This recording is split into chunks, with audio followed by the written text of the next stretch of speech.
Okay, you've probably heard the pros talk about they might carry 2, 3, sometimes even 4 wedges in their bag. You know, Phil Mickelson has probably been the most famous player that's used anywhere from about a 48-degree wedge up to a 64-degree wedge. Now, if you're not careful when you swing a 64-degree wedge, you might hit yourself in the chin. But he uses that on golf courses that have big elevated greens or extremely tough rough to get out of, because you want to have that loft and you want to get the club up.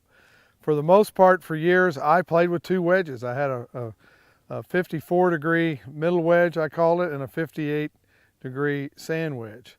These days, I play with a 48-degree wedge, a 54-degree wedge, and a 58-degree wedge, which I have here in my hand.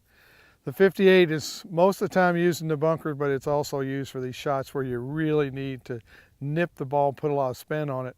So what you have to do is just see what you're comfortable with. Most of the time, I think get you a good 47, 48-degree pitching wedge, and then have you a middle wedge that's somewhere around 52 to 54 or 5 degrees, because you can bend these. It doesn't always, the wedge may not always be a 58 degree. Just because it says it doesn't mean it's there.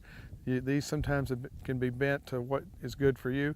And if you have trouble getting it up and out of the sand trap, then you really need a 60-degree sand wedge. So those would be the basic wedges. If you need to take a club out, take that 2 or 3 iron out, and remember to use those hybrids we talked about.